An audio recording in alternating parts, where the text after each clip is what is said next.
esse encontro de hoje para fazer a apresentação formal do nosso novo diretor executivo geral do clube, o Marcos Vinícius Freire. Como vocês sabem, a gente tinha nessa posição a Roberta Fernandes e ela acumulava a diretoria jurídica.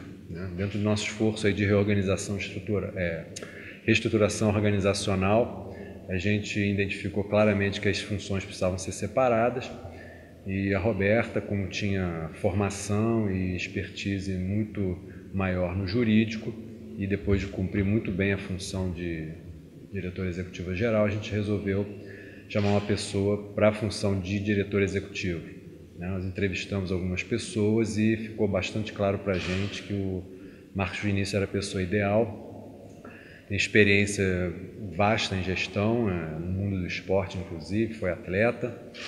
E eu trouxe ele hoje aqui para vocês, para a gente ver ele se apresentar e responder as perguntas que vocês possam querer fazer a ele. Passo a palavra de pronto para ele, fazer a apresentação e ficar à disposição de vocês. Boa tarde a todos, é um prazer reencontrá-los depois de um ano mais ou menos, né? O último encontro foi em agosto do ano passado com todos vocês. Hoje é uma data super especial, né? Chegar no Fluminense no dia 11 de agosto, para quem não lembrou ainda, hoje são exatamente 33 anos da medalha de prata em Los Angeles 84, foi o dia da final contra os Estados Unidos, então uma data marcante sendo repetida. Vou ter que guardar esse dia na minha história, porque 11 de agosto é um dia que realmente eu entro com o pé direito. Não tinha como recusar o convite feito pelo presidente Pedro Abad. O Fluminense é um grande time, todo mundo sabe que eu sou gaúcho, né, de Bento Gonçalves, nasci numa família meio colorada, meio gremista, mas cheguei no Rio com 6 anos, e aí eu como gremista, continuar no tricolor era a coisa mais fácil. Foi assim que eu comecei a ver futebol. O Fluminense foi o primeiro clube que eu pisei, eu sou filho de um militar, então o militar vive rodando, está sempre nos clubes só militares. O Fluminense foi o primeiro clube social, realmente, principalmente de futebol, que eu pisei. Eu treinei basquete lá antes de começar o vôlei ainda, primeiro no Fluminense. Então, quando o presidente me procurou, não nos conhecíamos, não fiz parte de nenhum caminho político para chegar no Fluminense. Na verdade, o Fluminense contratou a Ernst Young. A Ernst Young começou com um diagnóstico e uma proposta de trabalho profissional com o clube. A ajuda da Ernst Young e de Headhunters, o Fluminense chegou a algumas opções para essa posição de CEO, de diretor executivo geral, e ainda bem que fui eu escolhido. Demoramos um pouquinho para concluir a nossa negociação, em função de várias ações que aconteceram no Fluminense e comigo também. Eu andei lá fora muitas vezes. O UOL hoje antecipou, né, que no dia que o Pedro, nós demos quase que o fechado, quando o Pedro me fez a proposta final, no outro dia eu viajava para a Europa com a família e com o Parreira e a esposa, como o UOL já contou hoje de manhã, eu falei para ele, daqui a 17 dias eu te respondo. Ele não entendeu nada. Por que exatamente 17? Não pode ser 10, 15, 20, era o dia que eu voltava de viagem. Então, agradeço ao Abad pela confiança, tenho certeza que é um desafio gigante. Eu estou lá, uma coisa que me contaram logo que eu cheguei, eu estou lá há 10 dias, e a primeira coisa que a Roberta está me recebendo de forma super carinhosa, está grávida, né? Vai nascer o Guilherme na próxima sexta-feira, que era a CEO que estava no cargo, eu digo para ela, até o dia 17 ela continua no cargo, eu estou de sombra dela, aprendendo como é que funciona o clube e como funciona o dia a dia do nosso clube. Ela disse que os anos no futebol são anos caninos, então cada ano vale por 7. Eu estou aí com 10 dias, parece que eu já estou com 70, de tanto aprofundar. Desde o dia que ele me convidou, eu comecei a estudar, eu sou meio metido a estudar, eu fui buscar os livros que falavam lá, de como o Barcelona saiu da posição, como o Manchester andou para onde está. Eu fui buscar bibliografia, nesses últimos 3 meses eu devo ter lido uns 4, 5 livros, estou finalizando agora o do marketing do Barcelona, do Calzada, para aprender o mais rápido possível, ajudar o Fluminense o mais rápido possível. Já entrei no board, na ação, no primeiro dia que eu cheguei no Fluminense, que foi na sexta-feira. Não foi uma semana muito light, né, porque eu cheguei na sexta, no sábado teve a tragédia do filho do Abel, no domingo a continuação da tristeza, não só do Fluminense, mas do Brasil inteiro. Na segunda-feira já teve a venda de um jogador, Na quarta-feira já teve jogo, depois Maracanã, Operação Maracanã e o jogo no Maracanã. Então realmente foram 10 dias intensos, esses primeiros 10 dias. Agradeço e espero contar com o apoio de vocês no que vocês puderem, como me apoiaram nos últimos 8 anos que eu tive lá tocando no Comitê Olímpico. Agradeço ao presidente Pedro Abad, o Marcão vai ficar disponível na pergunta, ok?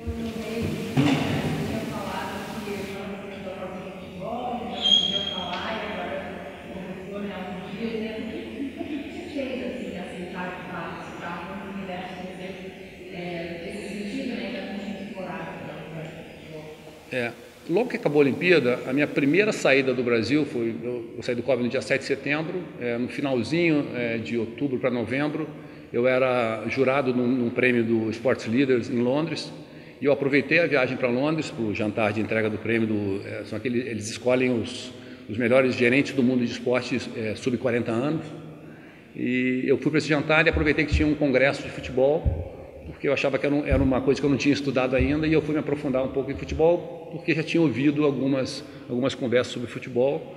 Tinha um fundo lá de fora que queria que eu fosse representante do Brasil, e por isso eu fiquei na Europa 25 dias, logo na primeira saída, estudando isso. Logo depois, em janeiro, eu fui estudar nos Estados Unidos, eu fui olhar um negócio que eu tenho de paralelo. O UOL descobriu tudo, né? Não precisava nem... Eu brinquei hoje de manhã com o Arthur e com a Karina que a gente não precisava nem fazer a coletiva, porque a história estava toda contada lá. Eu fui estudar nos Estados Unidos, dentro da NASA, na Singularity University, economias exponenciais. Eu tenho... Meu filho tem ligação com 3 startups, é sócio de 3, fundador de 3 startups, e eu sou o mentor dessa área de inovação. Quando voltei, eu achei que eu estava meio maluco, porque as conversas na Singularity são completamente fora da curva, né? Você está falando de impressão 3D. Nós conversamos, né? Você esteve visitando, você foi lá na minha casa, eu mostrei um pouquinho do que eu tinha olhado lá fora, impressão 3D no espaço, estamos falando de nanotecnologia, estamos falando de realidade aumentada.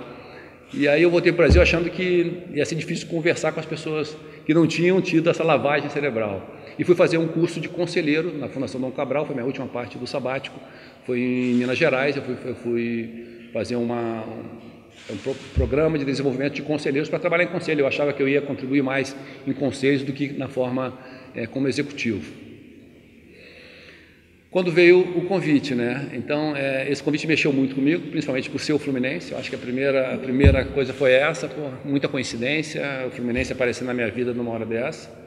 O Fluminense numa situação não normal, né? O diagnóstico feito pela Ernst Young, pelo que me apresentou o Pedro, e ter o apoio da Ernst Young também, ter esse trabalho anterior da Ernst Young, para mim foi muito importante. A Ernst Young trabalhou com o Comitê Olímpico na mudança radical que o Comitê Olímpico teve também nos últimos 8 anos. A profissionalização do comitê tem a assinatura Ernst Young também, como o Fluminense está fazendo nesse momento, ou seja, dá uma cara profissional, é um carimbo de uma marca mundial próximo ao Fluminense, como é também a marca Under Armour chegando no Fluminense. Então o Fluminense está no caminho profissionalizar e ter uma exposição positiva com a cara do Fluminense, numa situação financeira difícil, ou seja, meio que juntava tudo para um desafio gigante, e eu adoro desafio, então acho que essa foi uma soma de fatores que me trouxeram a sentar hoje aqui nessa cadeira. O que é mais difícil do esporte do resto que você está acompanhando em relação ao futebol nesses poucos dias? Tem dois, em 10 dias, né, como é que eu posso analisar? Tem uma coisa completamente diferente, que é a paixão da torcida por aquele clube. E a do Fluminense, a paixão é gigante.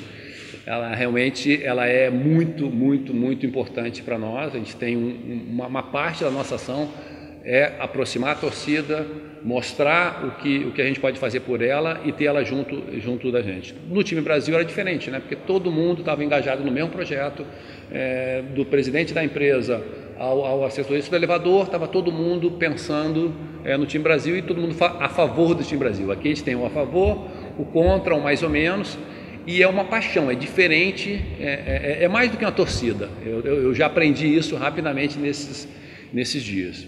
Então essa é uma coisa bem diferente.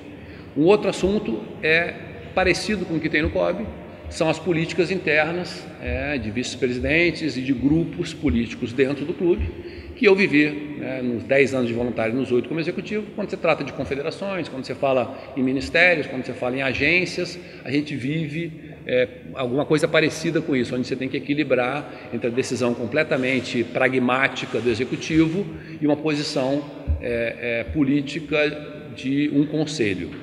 O que nós estamos propondo aqui no Fluminense é uma separação do que acontece no dia a dia. No dia a dia dos clubes, normalmente, esses vice-presidentes, esses conselheiros, atuam quase que como executivos. A nossa proposta é um organograma onde esses vice-presidentes e conselheiros sobem para um conselho, realmente, estão ali para aconselhar, não para atuar, não para ser executivos do dia a dia. Eu reporto direto para o presidente Abad e abaixo de mim estão os executivos que vão fazer o dia a dia. Nós vamos subir hoje no site, né, Karina? Hoje, o novo organograma, vou mostrar para vocês aqui só uma imagem, mas eu estou aqui reportando para o Pedro, todos os vice-presidentes e conselheiros acima, e aí são 7 caixinhas que respondem para mim exatamente como numa empresa, né? Aí estou falando de diretor de futebol, que vocês conhecem bem no dia a dia de vocês aqui, que é o Marcelo Teixeira. Nós estamos contratando para esportes olímpicos um nome bem pesado, mudar completamente a cara do esporte olímpico do Fluminense. Está vindo, acho que na segunda-feira a gente consegue já informar para vocês quem é esse nome. É um atleta olímpico, um atleta com um respaldo de gestão bem grande também. Nós estamos contratando um gerente geral para o FFC Laranjeiras, que a gente chama, que é a sede do clube. Vamos cuidar de forma diferente do nosso patrimônio, nós vamos cuidar de forma diferente do nosso sócio, preocupado com o sócio que vai ao clube. Nós trouxemos no mercado um CFO, um diretor financeiro, que passou por várias empresas, especialista em recuperação financeira, que é o momento do Fluminense agora, então ele está lá ajudando nessas negociações que estão sendo feitas em todas as áreas. A diretora jurídica, Roberta, continua no clube, só que ela acumulava com posição de CEO, ela volta para ser apenas a diretora jurídica, apenas não, mas um clube, eu já descobri, um clube de futebol, a direção jurídica é fundamental no detalhe dos contratos. Nós separamos no marketing, nós tínhamos a operação Maracanã, a operação sócio-torcedor dentro de marketing. Nós criamos agora uma gerência só de operação de jogos e arenas, para tratar basicamente de 3 assuntos que o presidente vai estar falando um pouco mais à frente para vocês, que é a operação do Maracanã, o segundo, recuperação de Laranjeiras, e o terceiro, o projeto de campanha do Pedro, ele vai ser o nosso projeto de entrega lá na frente, que é o estádio próprio do Fluminense. E a terceira, e a última caixinha é comercial, imagem e marketing, onde está o marketing comercial. Você não tem mais nada para saber, Léo, você já sabe tudo. Quais serão os limites do futebol? Ótima pergunta. Porque o Flamengo tem uma estrutura, me parece que vocês estão se inspirando no sentido de uma estrutura organizacional de uma vez. O Flamengo tem essa figura que você ocupa esse posto, que é o Fred Luz. Perfeito. Ele tem uma voz ativa monstruosa no futebol. Perfeito. Isso acontecerá aqui também? Com certeza monstruosa não. Não, monstruosa É um grande. E se o Flamengo de fato é uma inspiração, esse modelo organizacional, seria falso eu contar para você que eu participei. Eu não participei desse momento até sexta-feira passada, né? Até segunda-feira passada. Mas qual é a coincidência? A Ernst Young trabalhou no Comitê Olímpico, a Ernst Young trabalhou na CBV, a Ernst Young está trabalhando na CBF, no Flamengo e no Fluminense. Então, eu imagino que os conceitos básicos de governança, montagem de estrutura, são parecidos e serão parecidos nessas 5 instituições, em função de ser o mesmo consultor por trás do projeto. A nossa proposta dentro do Fluminense é trabalhar com divisão de responsabilidades dentro de comitês.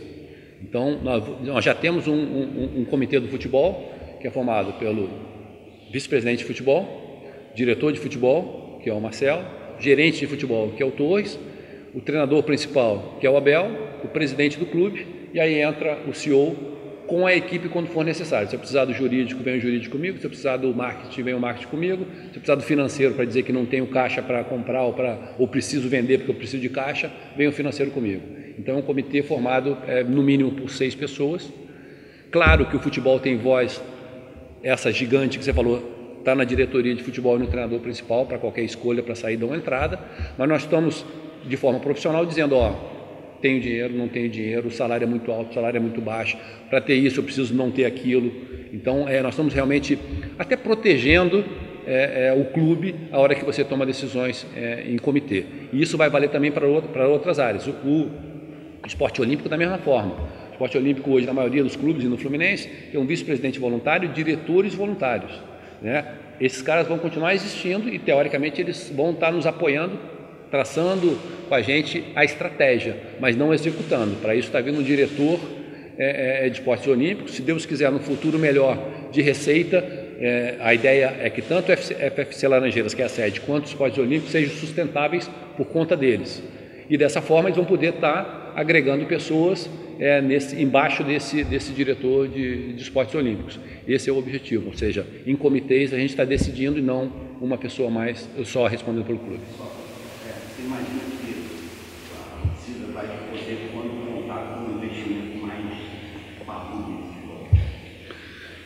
Nós estamos no caminho de solucionar a situação atual do Fluminense. Porém, com a venda, a última venda de jogador, eu diria para você que essa semana ainda o presidente Abad vai estar informando já um investimento no time de futebol. Você falou que essa semana ainda o presidente vai informar um investimento relativo à venda do Richarlison. O dinheiro já está para... O dinheiro nós já recebemos a primeira parte, já. Hoje. A primeira parte do Richarlison. São partes parciais. 2. E falando sobre o estádio, você acreditou também, Marcos? Qual é a sua participação nesse projeto dos principais apoios da campanha para baixo? 100%. Na verdade, a minha participação daqui para frente vai ser 100% em todos os projetos principais. Eu fiz uma lista deles aqui. A primeira, separação entre atuação política e profissional, que eu acabei de falar, né? Os vice-presidentes voluntários vão para a parte do conselho e nós vamos contratar e tocar. Eu esqueci de falar da Karina, diretora de comunicação, porque ela não está diretamente ligada a mim, eu falei das minhas caixinhas. A Karina, que fala com vocês no dia a dia, está acima do Arthur, responde para o presidente e também para mim, mas é uma dupla posição. E do outro lado tem uma outra caixinha, que também eu não falei, que é um PMO. O Comitê Olímpico do Brasil foi o primeiro comitê no mundo a ter um PMO e eu acho que o Fluminense é o primeiro clube no Brasil a ter um escritório de projetos, né? É uma linha que minha formação é em economia, é em processos e não adianta a gente querer ficar fazendo só no feeling. Então a proposta é que o Fluminense também faça tudo em projetos e divida em processos, é o que a gente está fazendo aqui para frente. Então, segundo, gestão transparente e participativa. A hora que você faz comitês, você não decide sozinho, né? O presidente não compra sozinho, o diretor de futebol não vende sozinho. Então, a hora que você faz comitês, você faz participativo e transparente, tanto para o conselho como para a torcida. A Karina hoje está subindo para o site com o organograma. No começo da semana, com todos os documentos ligados à transparência do clube, vão estar subindo também. Então, código de ética, código de brindes e assim por diante vão estar subindo na próxima semana, não sei se segunda-feira, mas na próxima semana vão estar subindo também para o site, ou seja, aberto completamente na transparência. Onde eu estou focado 100% hoje, geração de novas receitas, né? Nós estamos numa dificuldade grande financeira, hoje precisando realmente arrumar o fluxo de caixa do Fluminense, então estamos focados 100% em buscar novas fontes de diferentes formas.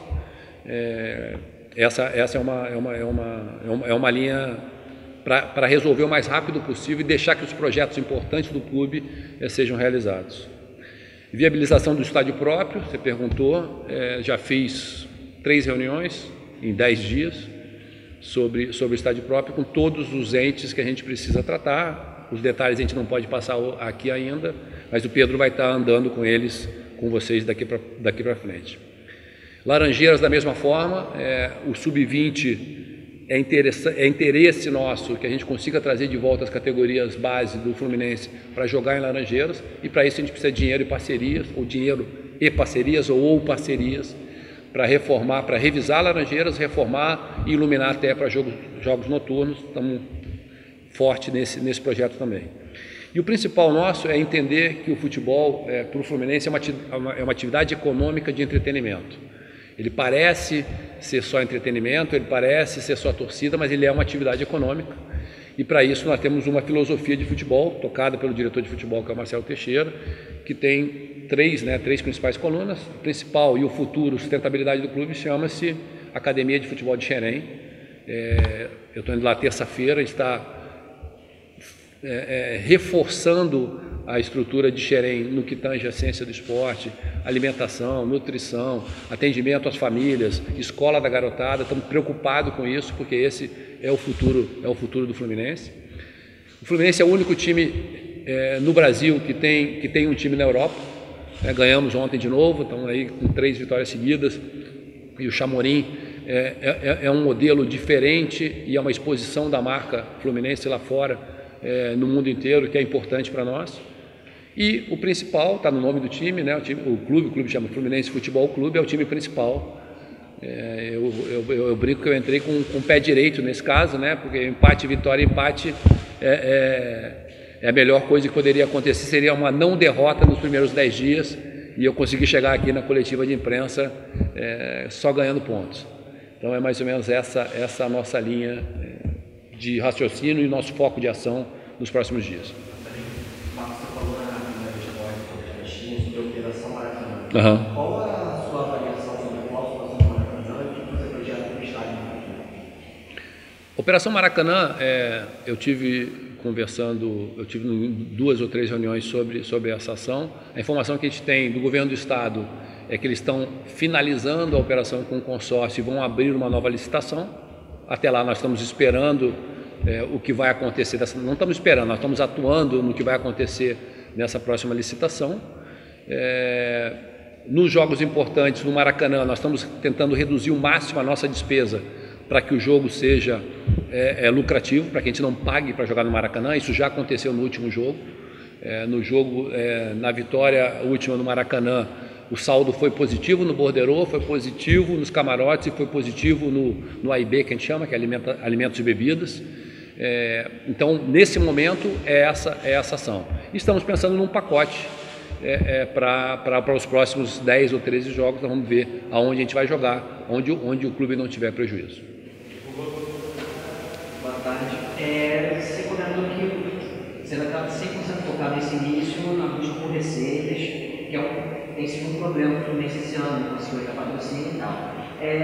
Como é que vai ser nesse início, ainda sem ter conseguido as receitas, para o pagamento, até mesmo para pagar os diretores remunerados que vão ser contratados ou já estão sendo contratados? A vantagem dos diretores novos é que não precisa pagar eles ainda, né? Esse vai ser na próxima folha de pagamento daqui a 30 dias. A nossa preocupação é pagar os funcionários que estão lá, a folha de pagamento do time, o direito de imagem dos jogadores, o projeto Chamorim, o projeto Xerém.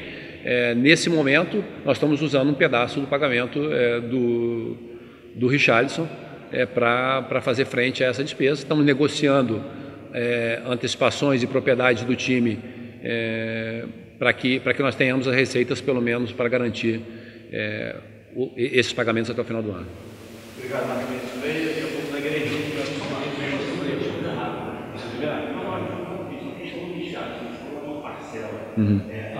são 2 parcelas iguais, quando é que a outra? Não sei te responder. Vamos deixar a pergunta para o Marcelo Teixeira, porque eu não sei o detalhe da data da próxima parcela, não sei te responder. Mas os valores são 2 parcelas iguais.